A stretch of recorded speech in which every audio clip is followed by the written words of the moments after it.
Chapter 69, Reconnection. So, where are we going exactly? Queen Valerie asked as we were walking to Blue Jackson Station as we were leaving the building that Robbinsog is in. Rosemont, the last stop on the Blue Line before O'Hare Airport, answered Marcus. We then rode the escalator down to Red Jackson, and before the scanned ourselves in, and we walked over to and we walked through the tunnel over to Blue Jackson to get on the platform. It has been a long time since I took the Blue Line train to O'Hare, said Queen Valerie. Me too, said King Morven. I know, we take it the other direction a lot because George's school is in Oak Park, said Marcus. How often are you on the Blue Line? Queen Valerie asked me. I only think I've ever needed to take it when I go to O'Hare, I answered. How often is that? King Morven asked. Once a year, but not this year because I didn't go to Europe this year, I answered. You are going to Midway to New York City? Queen Valerie asked. Oh, that is true, Marcus answered. When are you leaving for New York City again? King Morven asked. In exactly 1 month from today, and we are going for 3 nights, answered Hannah. What boroughs did you say you were going to stay in? I know you told that to me before, but I forget a lot, King Morven asked. Bronx, Manhattan, and Queens, I answered. Thank you for reminding me, said King Morven. Anytime, I said.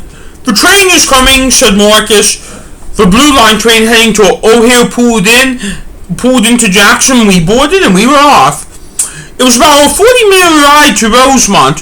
I must admit that I felt that King Morven looked nice in his cloak with his hood down, and it was fun after leaving the downtown subway to go through another tunnel in the vicinity of Logan Square, and a little bit after that, we arrived at Rosemont.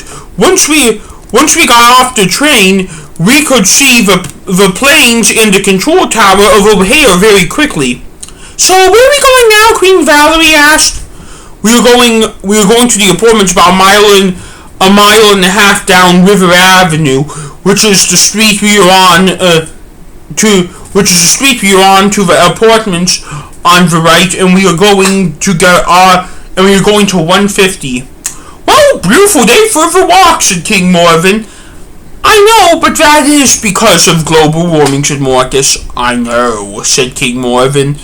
We then left Rosemont, and then we began walking down River Avenue toward those apartments, and a minute later, we found 150. Wait, this is someone's house? Queen Valerie asked. Queen Valerie asked as Morven was knocking on the door. The door just opened. No, just someone's house. Not just someone's house, your mother's house, said the return with enthusiasm. Then Queen Valerie made a face like she was stunned in horror. Hello, Valerie, said the return. Not one movement, none. Hello, my son-in-law, what is your name? The return asked with a greetingful smile. Morven, answered the king. Come inside, said the return. King Morven and I could tell looked confused about what to do because it wasn't to disappoint because he didn't want to disappoint his wife, but he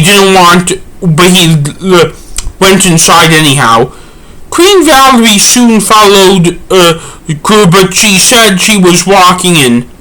Queen Valerie soon followed, but she said she was walking in. You two, stay out here, Queen Valerie ordered. Queen Valerie then shut the door. You two? Marcus asked. Well, what do you mean, you two? She was talking to us, I responded. I just have never been talked to like that before.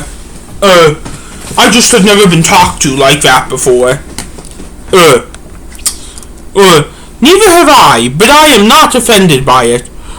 I am her son. She knows better than to call me you. Well, if that is the most disrespectful thing that ever happens to you, or the most disrespectful thing that she has ever done to me, then I know that she wasn't very disrespectful to you. Were you offended by her? Yes, but life moves on, so I'm not going to give her a hard time about it. Just then we heard some screaming through the walls. Do you hear that? Marcus asked. Yes, I do, I answered. We then pressed our ears against the brick wall, which was the apartment, and we could hear our mother screaming like how a teenager in high school was having a meltdown. That doesn't sound good, Marcus said. Marcus said.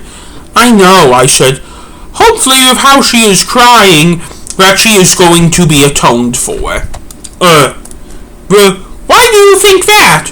Because usually when a teenager has a meltdown like that, afterwards everything turns back to good. Why do you think that? Good. I actually knew that and I wanted to test it on you. I knew in my heart that was true too, but that was going to be the case. I knew in my heart that you were going to say that to me after I tested you too. We then both laughed. Just then we heard some banging around coming from one of the windows to the apartment. Well, that sounds worse than screaming, I said.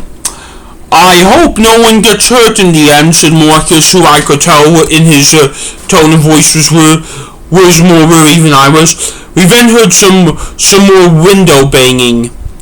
Do you think that could be your mom? I asked. Oh, I don't think it is. I'm sure it is. Why do you think it isn't? Marcus answered and asked. Well, your dad seems to be like the tougher one of the two of your parents. Why do you say that? He is much more muscular despite how healthy your parents are anyhow. That doesn't make him tougher. Being more muscular is a side effect of being a man. I personally think he couldn't bring himself to do any violence like this. Why? Have you ever seen my dad do anything bad like this to anyone, let alone talk bad about them? Marcus asked. Yes, I answered. Who? Your other grandparents, because I have heard him talk about them on the night you got back from Orlando, and I think that if he was willing to talk bad about them, he was willing to get into a fight with them, just like this one with the two of them. Marcus then laughed. Dang, you really got me there, said Marcus. We then both laughed hard. I love it when I do that, I said. I know, Marcus said. We then kept on laughing, and after that it took us so long to calm down that we didn't hear the return open the door and saying to come in.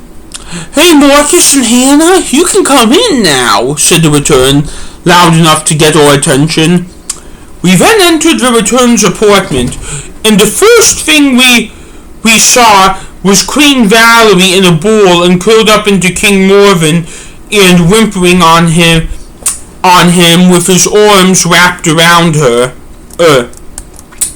You two can take your cloaks off, because I'm in the wearers too, so you can take your cloaks off too, said the return. We then took our cloaks off and sat on the couch. What did you do to my mother? Marcus asked.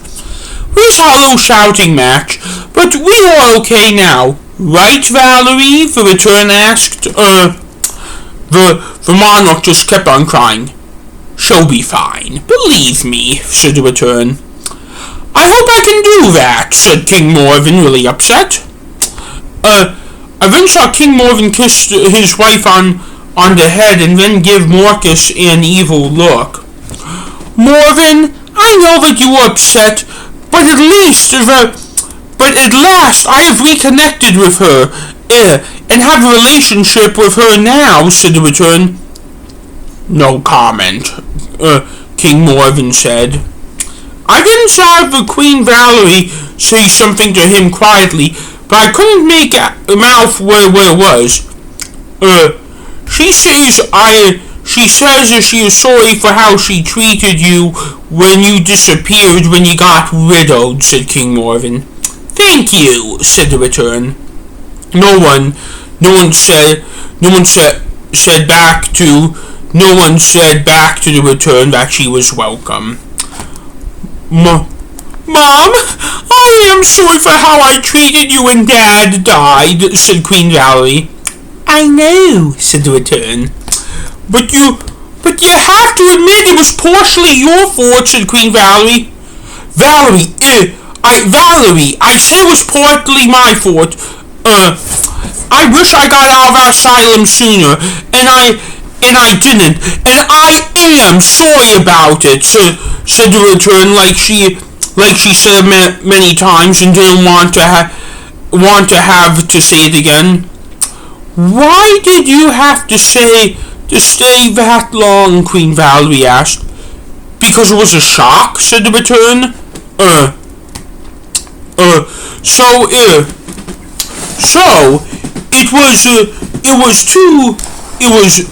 was to me too, but I got over it, said Queen Valerie. The return looked pissed off by that remark, but I could tell that she wanted to keep talking. You have really good children, said the return.